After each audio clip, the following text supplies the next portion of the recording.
Good morning students. आशा है आपको lesson 9 एक दिन की बादशाहत तो समझ में आ ही गया होगा। आज मैं उनकी एक्सरसाइज करवाती हूँ। सबसे पहले है शब्द अर्थ यानी वर्ड मीनिंग। पहला है दरखास्त, ये उर्दू शब्द है।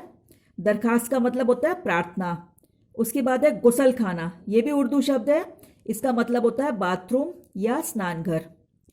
अच्छा, इसके बाद है फंक्शन। फंक्शन का मतलब कार्यक्रम, ये इंग्लिश शब्द है। उधम हुड़दंग, मुआयना निरीक्षण, ये उर्दू शब्द है। अच्छा, इसके बाद है मौखिक उत्तर दो। पापा आरिफ और सलीम को आपा आरिफ को और सलीम को उठाते समय क्या कहती थी? क्या कहती थी? जल्दी उठो, स्कूल का वक्त हो गया। आरिफ खा है आरिफ और सलीम ने अब्बा से क्या दरखास्त की? आरिफ और सलीम ने ये दरखास्त की कि एक दिन उन्हें बड़ों के अधिकार दे दिए जाए और सब बड़े छोटे बन जाएं। थर्ड है क्या अब्बा ने आरिफ और सलीम की दरखास्त मानी?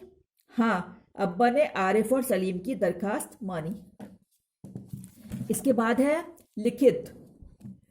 लिखित में है सही उत्तर पर सही का चिन्ह लगाओ। इसमें 4 ऑप्शन दिए हैं, आपको सही वाला लिखना है, सही वाले पे टिक लगाना है। अम्मी के दांत गंदे हो गए थे पान खाने से, आइसक्रीम खाने से, गाजर खाने से या हलवा खाने से। किससे खराब हुए थे? पान से। तो यहाँ पे आएगा पान खाने से, आके आगे टिक लगाएंगे। घर के बड़े बेबस थे क्योंकि उस दिन अधिकार आरिफ और सलीम को मिले थे। उनके चोट लगी थी, वे बीमार थे। घर पर सभी उनसे छोटे थे। उन्हें एक नाटक में अभिनय करना था। तो इसमें क्या है सही? उस दिन अधिकार आरिफ और सलीम को मिले थे। इसके आगे टिक लगेगा। गा है अब्बा ने रजिया से कितने रुपए मांगे? 2, 3, 4, 5। कितने रुपए मांगे थे? 5। तो 5 के आगे टिक लगाएंगे। सलीम ने खानसामा को क्या बनाने को कहा? खानसामा होता है रसोईया, खाना बनाने वाला। क्या बोला था? गुलाब जामुन, गाजर का हलवा, मीठे चावल, ये सभी। तो क्या बताया था? सभी बताए थे, तीनों चीजें बताई थी, इसलिए ये सभी के आगे टिक लगेगा। किसने किससे कहा? ये पूरी जो स्टोरी दी हुई है, इसमें किसने किससे कहा है वो हमें स्टोरी के हिसाब से लिखना है। कितना हरीरा पिएंगी आप? पेट फट जाएगा, ये किसने कहा था? आरिफ ने दादी से।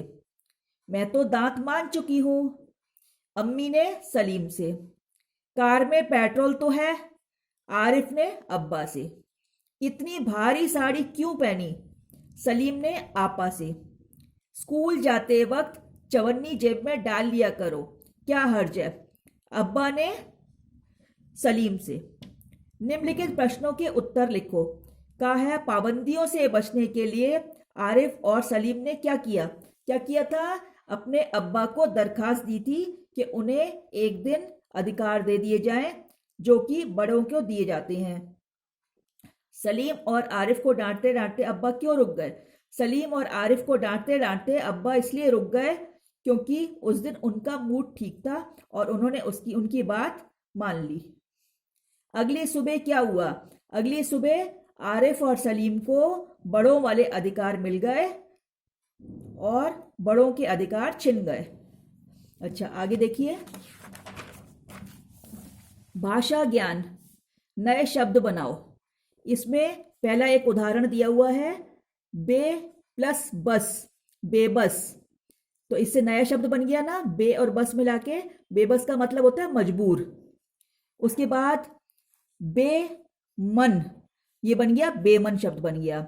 फिर बे प्लस ईमान, ये बन गया बेईमान। बेईमान एक नया शब्द बन गया ना, धोखेबाज। बे प्लस शर्म, ये बन गया बेशर्म। बे प्लस जुबान, ये बन गया बेजुबान। बेजुबान जानवरों के लिए इस्तेमाल करते हैं ना कि बेचारे वो बेजुबान होते हैं, कुछ कह नहीं सकते। अच्छा, उसके बाद है बे प्लस हिसाब, बेहिसाब। बेहिसाब मतलब जिसकी कोई गिनती ना हो, अनगिनत। अच्छा, ये क्रिया विशेषण आपने नहीं पढ़े हैं ग्रामर में, इसलिए अभी कट कर दिए हैं। उचित क्रिया शब्द लिखकर वाक्य पूरे कीजिए। इसमें क्रिया, क्रिया क्या होती है? जिसमें किसी कार्य के करने या होने का बोध होता है, उसको हम क्रिया कहते हैं। तो ये है, हम इसके लेसन के हिसाब से करेंगे। नाश्ता तैयार कीजिए, ये आ गई क्रिया। आज क्या पकेगा, गा है, उसने लापरवाही से कहा। घा है, इसमें आज चिड़ लिखा है, वैसे होगा आपा चिढ़ गई। ड़ा है, मिठाइयों से रोटी कैसे खाई जाएगी। अच्छा, अब एट्थ वाला है रा। रा में ऊ व बड़ा ऊ की मात्रा का प्रयोग करते हुए तीन तीन शब्द बनाओ। इसमें उदाहरण भी दिया है। रा पे छोटा ऊ लगता है तो रू कैसे बनता है। इसमें रू ऐसा ऊ की मात्रा थोड़ी घूम कर आती है, और रा में जब बड़ा ऊ लगता है तो रू बनता है, उसकी आवाज भी बड़ी होती है और साथ में वो जो मात्रा होती है वो दूर जा रही होती है। आप बुक में देख सकते हो। अच्छा, रा पे छोटा ऊ लग के क्या बनेगा, रुई, रुपया, गुरु। और रा में बड़ा ऊ लग के बनेगा रू, तो ये बनेगा रूमाल, रूस, रूपा। अब आपके एक्सरसाइजेस सब खत्म हो गई हैं। Thank you.